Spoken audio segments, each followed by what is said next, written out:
A produção de alimentos é uma das atividades que mais mobiliza recursos na economia mundial. Mas a agricultura não pode ser analisada apenas pelo PIB que ela gera.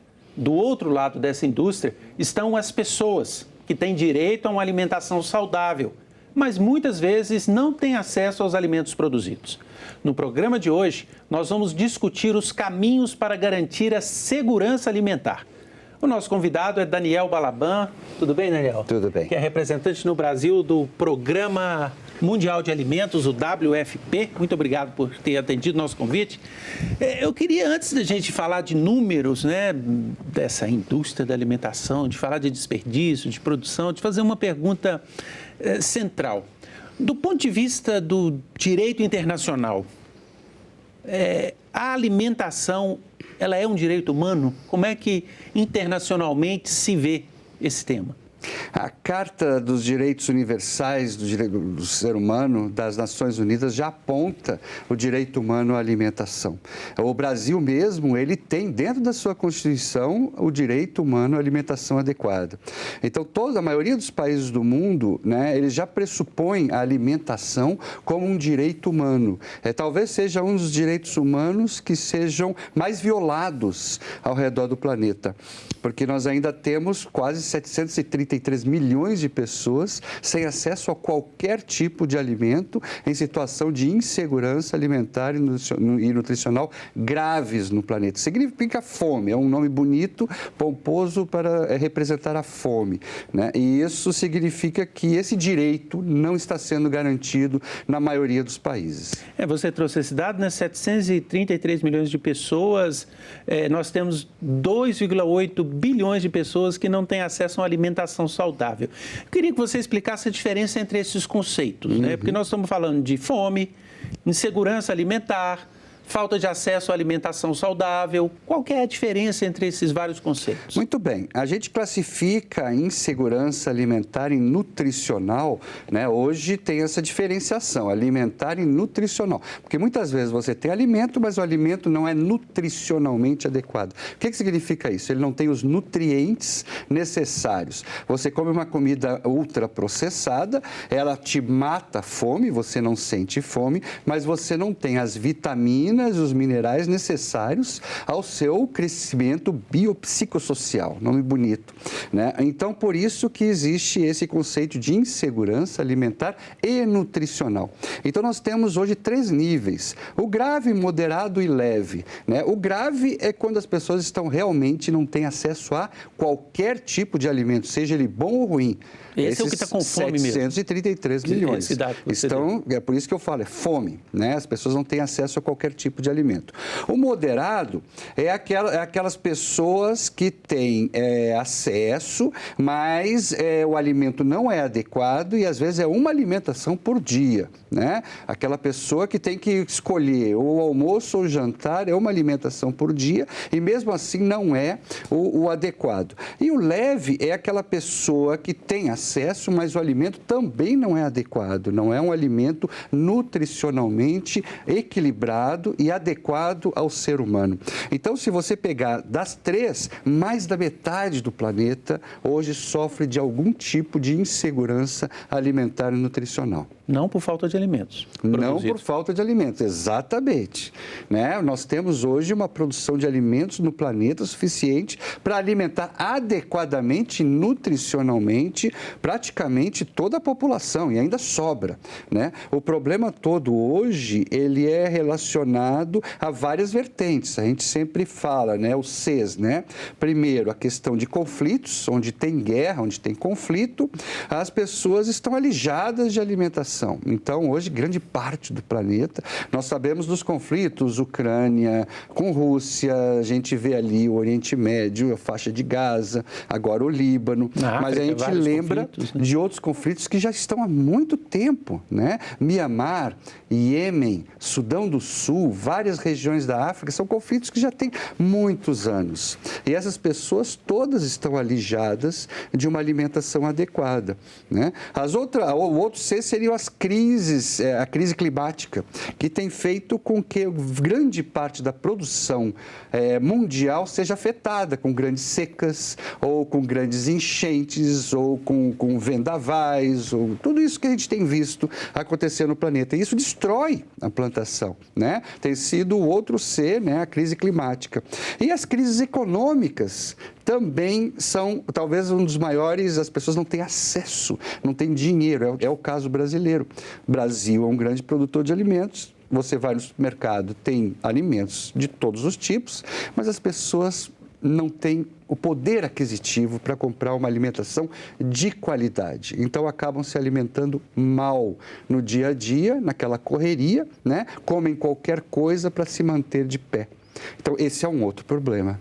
Eu queria introduzir um outro problema, perguntar para você se de fato ele é um problema, que é o desperdício de alimento. Temos aqui alguns dados para a gente discutir, que eu vou colocar aqui para nós vermos algumas informações sobre o desperdício de alimento no mundo e no Brasil, né? No mundo, mais de 1 bilhão de refeições são desperdiçadas por dia, dado da Organização das Nações Unidas. 13% dos alimentos são perdidos do momento da colheita até a venda lá no ponto de varejo. No Brasil, são desperdiçados 26,3 milhões de toneladas de alimento por ano. E cada família de classe média brasileira desperdiça 130 quilos de comida por ano, dados oficiais de organismos públicos, de organismos do governo. Eu queria discutir o desperdício com você e perguntar primeiro qual é a diferença do desperdício em países mais pobres, países em desenvolvimento como o Brasil, e do desperdício em nações ricas, europeias, na América do Norte. Quanto mais pobre o país, mais desperdiça alimentos. Por quê? Por conta dos problemas de infraestrutura. Então, por exemplo, o caso brasileiro, na colheita de alimento, você já perde muito, principalmente entre os pequenos e médios produtores, por falta de processos produtivos mais avançados. Muitas vezes você lembra, numa feira, que as pessoas ainda colocam em caixotes, né? O tomate, a verdura. E aí, aquele caixote, é óbvio que todo tomate que fica nas bordas, ele começa a amassar, a ficar prejudicado. Aí chega na feira, chega no supermercado, você vai lá comprar, você já não quer aquele tomatinho que já está um pouquinho amassado, né? Vai ficando para trás aquele tomatinho. E isso acontece em toda a escala. Você começa a não querer consumir aquele alimento só porque ele ficou amassadinho. No transporte, o Brasil é um dos países que transporta ainda muito mal os alimentos, porque a gente tem um transporte rodoviário, não é adequado. O melhor, né, é ferroviário, através de ferrovias. Você coloca, né, nos pallets e pega o alimento e leva direto para o local de armazenamento ou para os portos, se for fazer uma exportação, né? Então, é a melhor forma de você conseguir transportar alimentos. Aqui no Brasil, nossas ferrovias ainda não estão adequadas, tem muito pouco ainda transporte de alimento por ferrovias. Então, você veja, os países, né, que deveriam ter mais segurança na questão de alocação de alimentos são os que mais desperdiçam. Os países mais desenvolvidos acabam desperdiçando menos, exatamente porque eles têm uma tecnologia melhor desde a produção até a comercialização de alimentos. Aqui no Brasil ainda tem a questão da venda. Os supermercados agora, coisas que os europeus já fazem há muito tempo, agora os supermercados estão colocando alimentos que estão para vencer, né? Falta um mês para o vencimento, a maioria. Então, aí naquele mês final, você coloca com preço abaixo do preço de mercado, metade do preço, 40%, para as pessoas que vão consumir aquele alimento mais rapidamente, poderem comprar. Mas há também, e a gente viu nos dados, né, o desperdício dentro de casa, no consumo. Esse ainda... Claro que o desperdício maior é esse que você fala aí, né? Mas o do consumo, né? 130 quilos de comida. Exatamente. Como educar a população, como mostrar para as pessoas que isso aí faz diferença? Você lembra daquele lema da maioria das famílias quando vai fazer um almoço ou um jantar? É melhor sobrar do que faltar, né? Tá errado. A gente tem que mudar esse conceito, né? A gente tem que começar a pensar em fazer os alimentos de acordo com o que vai ser consumido. Não é melhor sobrar. Né? A gente tem que pensar, e o brasileiro ele ainda tem, não importa a classe, ele sempre pensa desse jeito, eu vou fazer a mais do que eu acho que vai ser consumido. E muitas vezes o alimento acaba sobrando, e sobra, e muitas vezes ele vai realmente ser descartado. Então é importante que a gente comece a se conscientizar. Nós compramos também, aí o mercado também tem que se adequar. O mercado, às vezes, hoje em dia muita gente mora sozinho, muitas vezes é um casal. E quando você vai no mercado, os produtos são vendidos, né, com tamanho família. Então, às vezes você quer 1 litro de leite, poxa, eu quero só tomar um copinho de leite, e o leite vai acabar estragando, vai acabar. Então, é muito importante que o próprio mercado comece a se adaptar a essa nova realidade de pessoas que moram só, ou de casais que não têm filhos, né, para poder utilizar e fazerem produtos adequados ao consumo. Porque muitas vezes você tem que comprar aquele, tu não vai consumir tudo, mas quer comer aquele produto, compra. E aí não come tudo, come só uma parte, o restante vai ser descartado. Então, tudo isso é uma questão de nós começarmos a fazer campanhas de esclarecimento para que as pessoas compreendam. A parte das famílias é uma das partes onde se tem o maior desperdício, principalmente aqui no Brasil. Vamos falar um pouco de produção de alimentos e vamos trazer alguns dados para nós analisarmos, né, sobre a produção de alimentos no mundo e no Brasil também. Nós temos hoje o foco, né, do agronegócio muito importante na economia brasileira, muito importante para o PIB. Em relação à produção de alimentos, nós temos, então, áreas de cultivo. 1 bilhão e 200 milhões de hectares no mundo hoje são usados para produzir alimentos, ou seja, 12% de toda a superfície do planeta. Essa área de produção de alimentos aumentou 10% nos últimos 20 anos. 37% apenas das áreas cultivam alimentos para o consumo doméstico. O que é que nós estamos querendo dizer? A maior parte da produção é produção para fazer ração para gado, para exportação.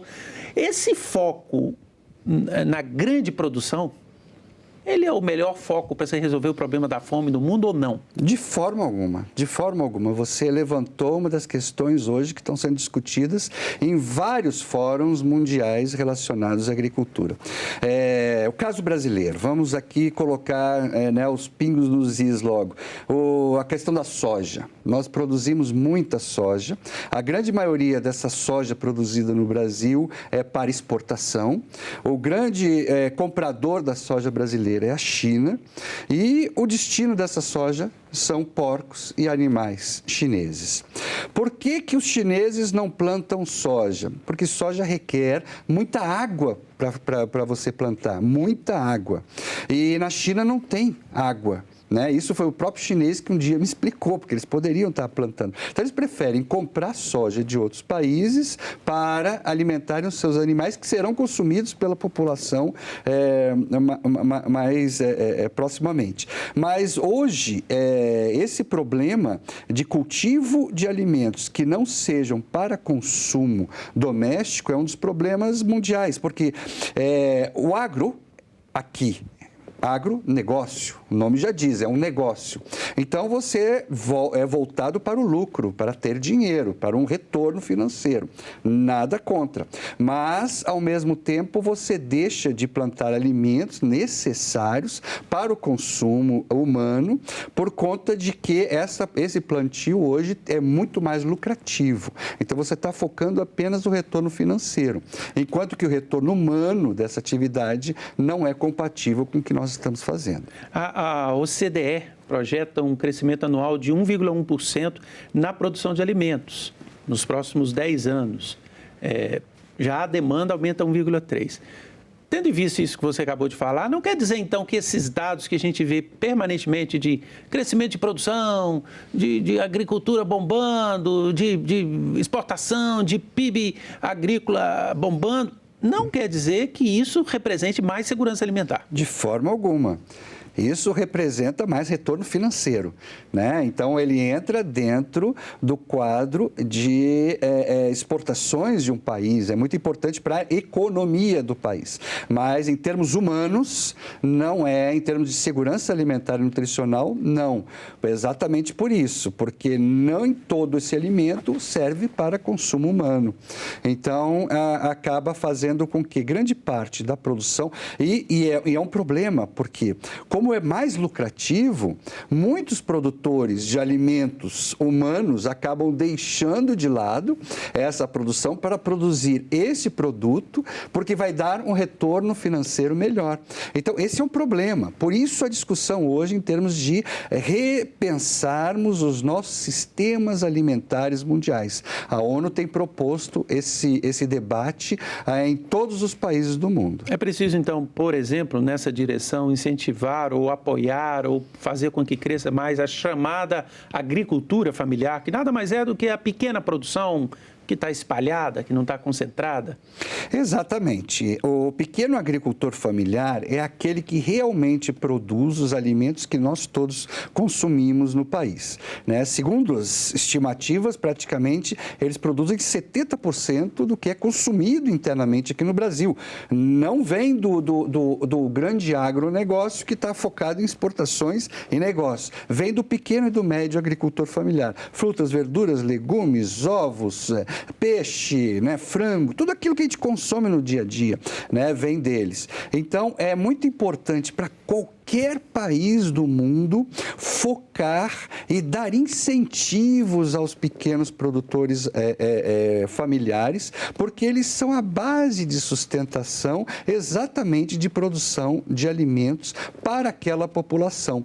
Então, e eles são os mais pobres, eles são aqueles que não têm uma poupança, eles não têm condições de arcar com uma colheita, com um plantio e que de repente tem algum problema, porque eles não têm muitas vezes seguro agrícola, né?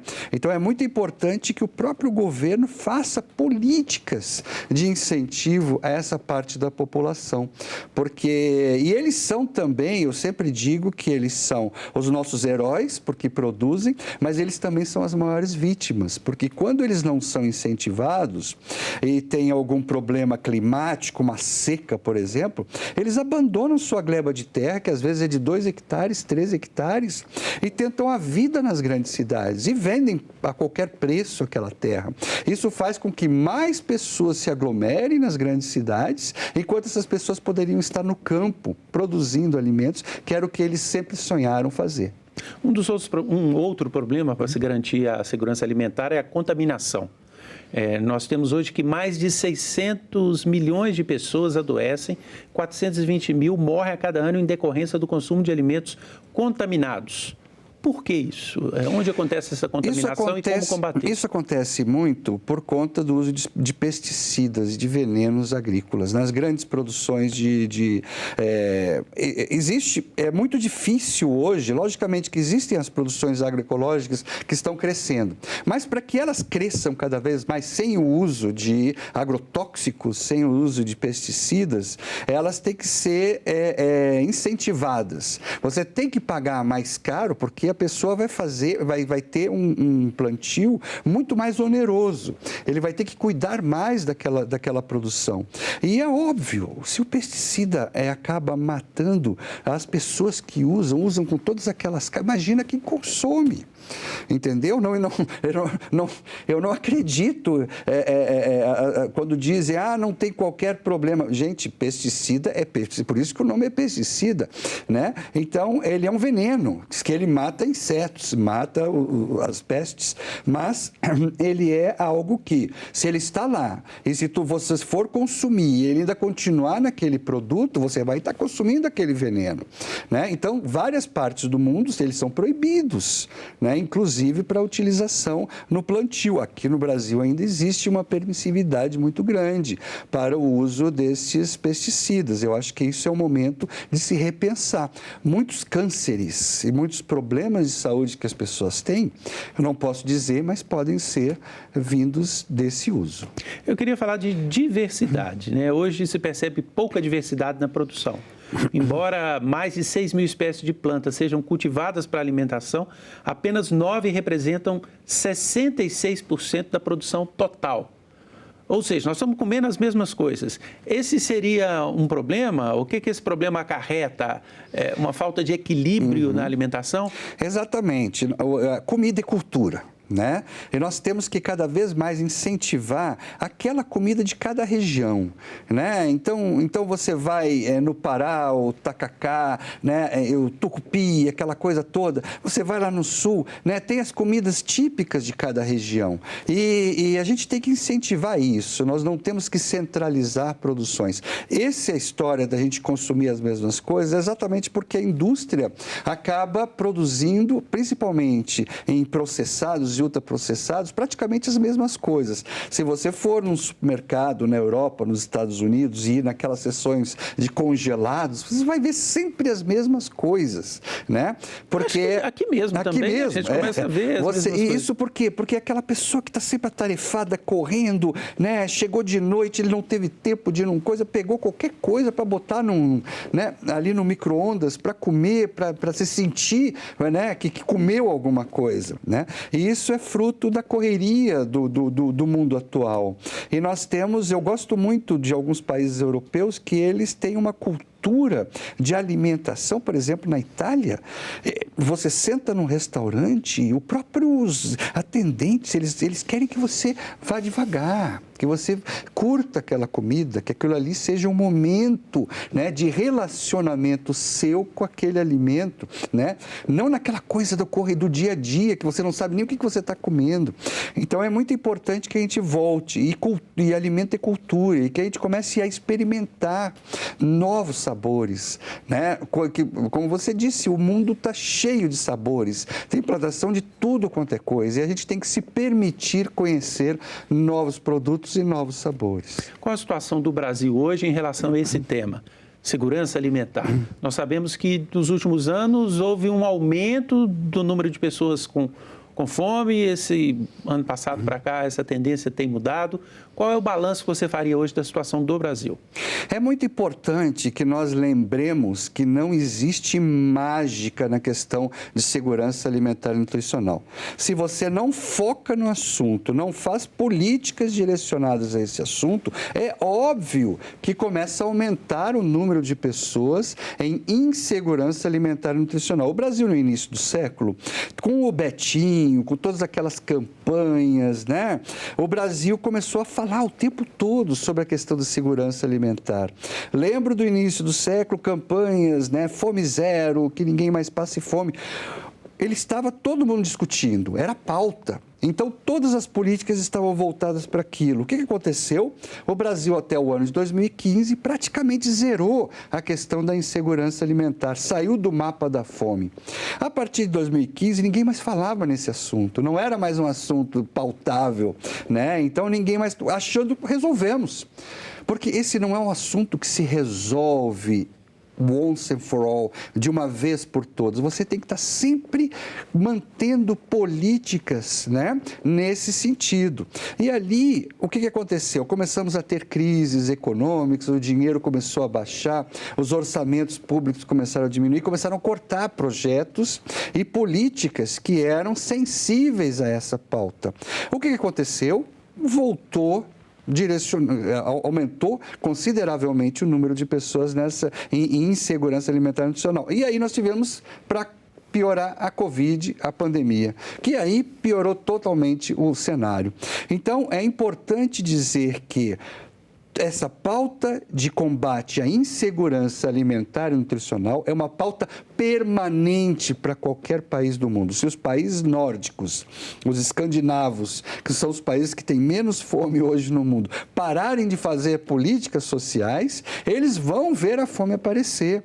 Então, é importante fazer com que todas as pessoas que caiam abaixo da linha da pobreza sejam atendidas por políticas públicas do Estado para que voltem à cidadania. O custo da fome é muito maior do que o investimento necessário para evitá-la. Isso nós temos que colocar na cabeça de todos os nossos parlamentares, de todos os nossos governos. É muito mais barato evitar a fome através de políticas sociais, através de políticas de transferência de renda, do que arcar com os custos provenientes da extrema miséria. Todos os países desenvolvidos do mundo hoje sabem disso e mantêm políticas sociais perenes. Daniel, muito obrigado pela entrevista. Eu que te agradeço. Eu conversei com o Daniel Balaban, que é representante no Brasil do Programa Mundial de Alimentos e é diretor do Centro de Excelência contra a Fome. Agradecemos a sua companhia, você que esteve conosco até aqui. Este programa já está no site do Senado, senado.leg.br/TV, também no nosso canal no YouTube, canal da TV Senado. Aproveite, se inscreva lá, curta o programa e garanta acesso à informação de qualidade. Até o próximo Agenda Econômica.